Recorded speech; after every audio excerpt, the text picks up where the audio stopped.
Hello, thanks for joining us on Thinking Bigger. I am here with Frank Granatino and Amber Goering, and with Goering and Granatino. It's funny how that all worked, isn't it? The name. Did you guys spend hours figuring out that name?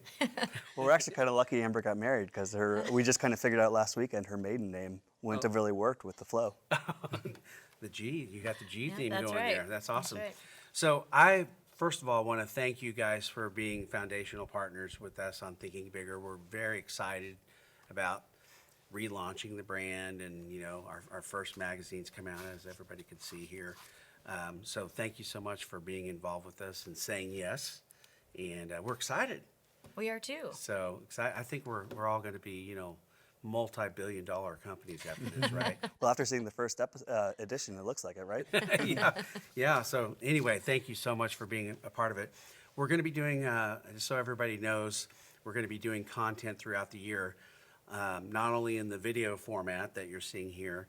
But we're going to learn a lot about how we should be handling our books and all of our accounting, and I need that personally, but also things to be looking for, and the podcast is coming, so there's a lot of neat things coming. Excited to have you guys be a part of all that. Thanks. So, and all the content. So, why don't you start? I mean, how did you guys get started? I mean, what made you want to go out and start a CPA firm? We wanted to create the kind of firm that we would have liked to work at when we were employed by other people. We wanted to create a different culture, and we also saw a need for small businesses that wasn't really being served by many CPA firms. And so we feel, since we are entrepreneurs ourselves, we can walk alongside those small businesses or those startup businesses because we've been there, and we can help them through it. When you say what niche was not being served, I'm curious to know what that is. Meaning, we offer a lot of outsourced accounting and CFO services that many firms did not previously offer.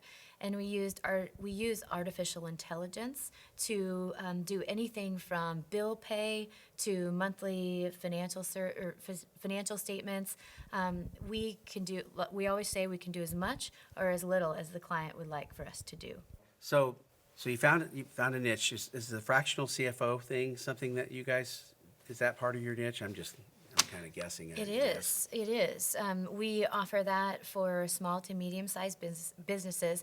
For instance, if they don't have the financial ability or the capacity to hire a full-time accountant, what they can do is hire us, and we'll do, like I said, anything from bill pay on up to financial statement presentation to the board. We tailor each individual service to fit each individual client's needs. Is there a certain type of business or size of business that really is a great target for you guys? Well, I mean, kind of our sweet spot is, small to medium-sized businesses. Basically, we would like to have a relationship with the owners, the boards, basically the decision makers of a company. We feel like we can really proactively add value through, our tax planning, preparation, and not just tax preparation, but planning, consulting, and advisory services as well too. Get ahead of problems, get ahead of, taxes due, get ahead of basically anything that is the normal restrictions for a small to medium-sized business.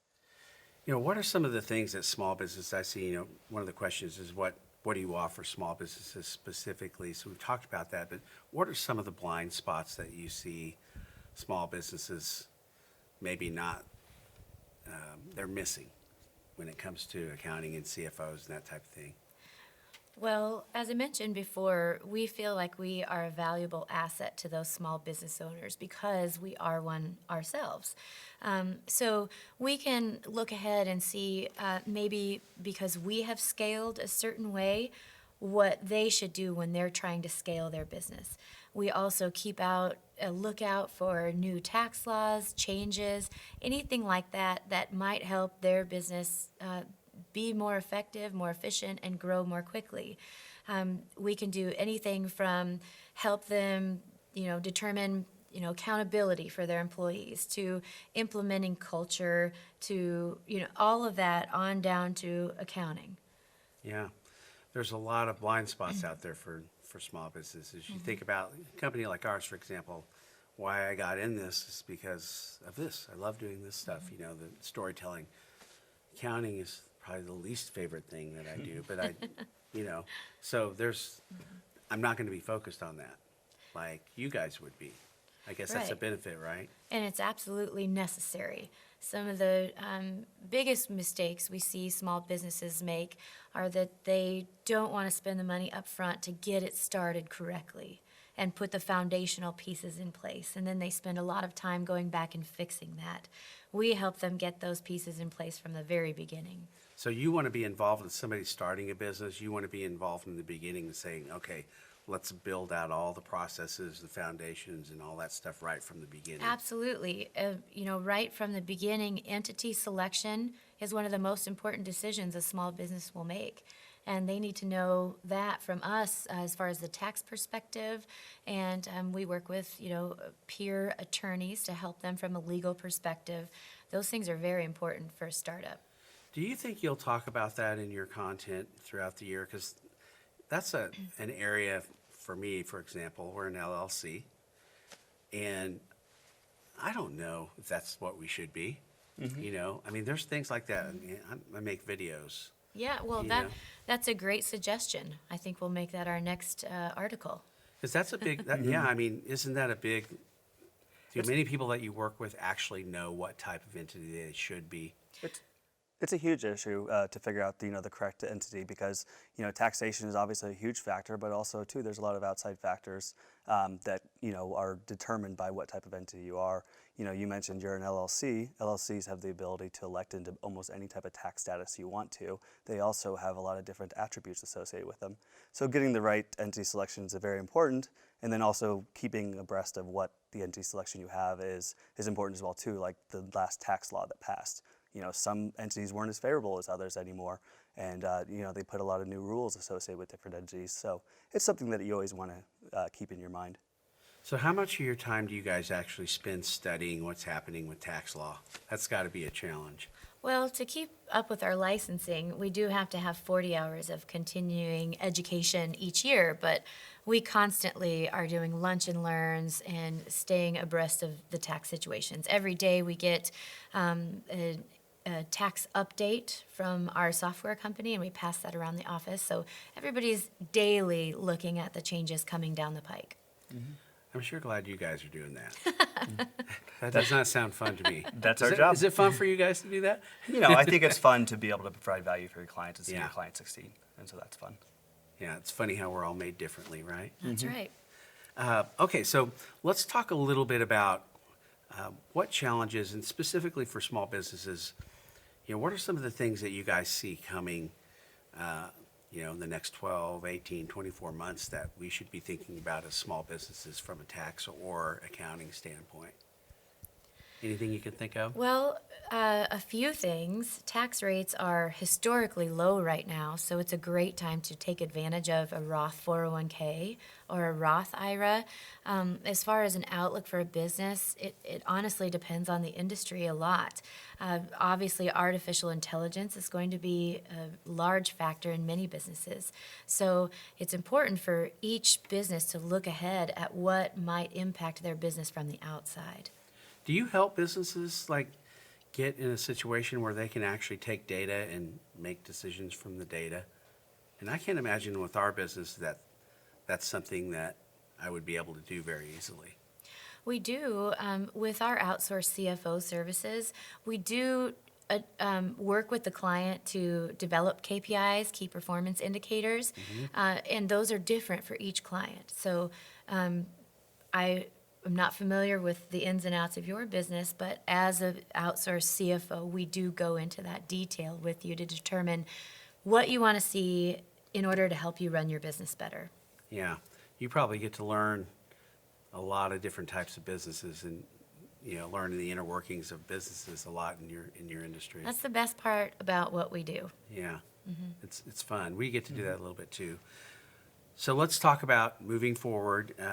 Obviously, in the magazine, you're going to be presenting content. We're going to be doing video content to help small businesses. Can you give us a little bit of maybe a hint at some of the things that you might be talking about in the next 12, maybe 3 to 12 months?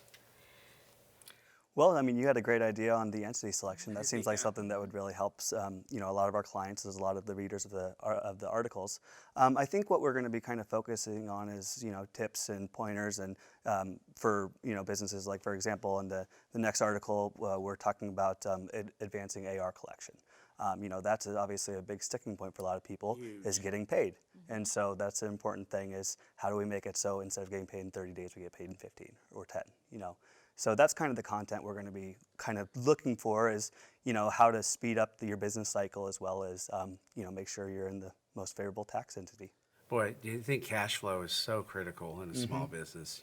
That's something, and I keep referring back to Real Media, but, we worked very hard to try to get our cash flow under control. I mean, that could put you out of business. That's probably one of the That's right. biggest things that I'm concerned about from a financial standpoint, is just cash flow. Keeps a lot of our clients awake at night. Yeah. So anything you could do to help alleviate some of those issues is great. Well, you'll have to read the next article. Okay, I can't wait to get it. I know where to find it. Okay, it's right here. Well, I really appreciate you guys being a part of the foundational group. We're excited to have you. We're excited about kind of the future of where this thing's going, and resurrecting the brand a little bit, and we're excited about the things we're going to learn. So thank you so much. If somebody was to reach out and connect, how would they connect with you guys? Well, all of our information is on our website, which is ggkccpa.com. Okay, ggkccpa.com. That's right. And so they would just reach out. Would they, part of that process be like an initial evaluation, or how does that typically work? Sure, they can pick up the phone and call or email us anytime. We're happy to have that discussion over the phone or in person. We always say we can work however a client would like for us to work. Some of them we've never met. They're all over the country, and some of them like to meet in person each time we meet. And so we, like I said, we tailor that conversation to each client individually. And if anybody wants to send gifts, they can send you coffee. That's right. Right? We welcome it. Okay.